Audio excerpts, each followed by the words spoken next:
নমস্কার বন্ধুরা, welcome to SN news.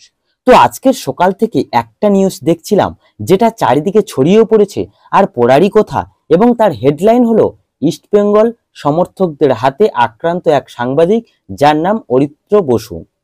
তো এবার বলো কেমন লাগছে এটা শুনতে? ভালো লাগছে তো? জানি ভালো লাগছে না, কারণ দু একজনের জন্য পুরো ইস্টবেঙ্গল সমর্থকদেরই এখানে দোষী করা হয়েছে।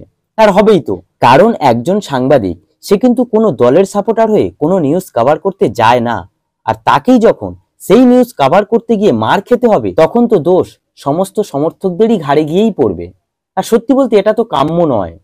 এবং আরো শুনলাম যখন তাকে মারা হচ্ছিল তখন অন্যান্য সাংবাদিকরা আশেপাশে যারা ছিল তারা যখন আটকাতে আসে তখন তাদের দিকেও কিন্তু তেড়ে আসা হয়, এমনকি ভিডিও ডিলিট করার জন্যও বলা হয়। তো যাই হোক, ইস্টবেঙ্গল সমর্থকদের কাছে এটা কখনোই আশা করিনি। ইস্টবেঙ্গল ক্লাবের একটা ঐতিহ্য আছে, ইতিহাস আছে, সেটাকে এইভাবে ধুলোয় মিশিয়ে দিও না। আর এই সব সাংবাদিকদের জন্যই তো আমরা আপডেটগুলো পেয়ে থাকি, তাই সাংবাদিকদের গায়ে কখনোই হাত দিও না। এগুলো যতই কম হবে ততই ভালো। আর যিনি আক্রান্ত হয়েছেন সেই অরিত্র বসু তাড়াতাড়ি সুস্থ হয়ে উঠুক, এটাই আমরা চাইবো। তো এরপর আমরা কথা বলবো এমন দুই প্লেয়ারকে নিয়ে যারা হায়দ্রাবাদ এফসি ছেড়ে অন্য দলে খেলার জন্য পিএসসিতে আবেদন করেছিল। তো সেই ছাড়পত্র কিন্তু পিএসসি থেকে তারা পেয়ে গেছে। তো সেই দুই প্লেয়ার হলো মাখান ছোটে ও সাজাদ হোসেন পেরি। আর এই দুই প্লেয়ার এবার কিন্তু মোহামেডানে সাইন করতে চলেছে, এবং মোহামেডান অলরেডি তাদের সঙ্গে কথাবার্তা বলেই রেখেছিল। আর ছাড়পত্র পেয়ে যাওয়ায় মোহামেডানে সাইন করতে আর কোনো বাধাও রইল না, এবং দুজনেই কিন্তু মোহামেডানের জন্য একটা ভালো সাইনিং। বিশেষ করে মাখান ছোটে, এই প্লেয়ারটার কথা তো আলাদা করে বলতেই হবে।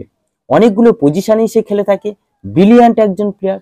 রাইট উইংটা তার বেস্ট পজিশন হলেও রাইট উইং এর পাশাপাশি সে কিন্তু লেফট উইংও খেলতে পারে। এছাড়া অ্যাটাকিং মিডফিল্ডার বলো, স্ট্রাইকার বলো, সমস্ত পজিশনে সে কিন্তু খেলে দিতে পারে। তো ব্রিলিয়ান্ট একজন খেলোয়াড়কে কিন্তু পেতে চলেছে মোহামেডান এসসি, এবং মোহামেডানের জন্য দারুণ একটা সাইনিং এটা।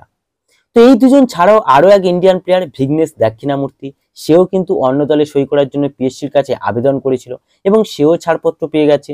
তো একটা সময় এই ভিঘ্নেশকে নেওয়ার দৌড়ে ইস্টবেঙ্গল অ্যাডভান্স স্টেজে কথা বললেও সেই দৌড়ে কিন্তু এখন অনেকটাই এগিয়ে গেছে চেন্নাইন এফসি, এবং কথাবার্তা প্রায় চূড়ান্ত পর্যায়ে রয়েছে। শুধুমাত্র পেন পেপারে সাইনিংটা বাকি রয়েছে, এবং সেটাও খুব তাড়াতাড়ি হয়ে যাবে বলেই শোনা যাচ্ছে।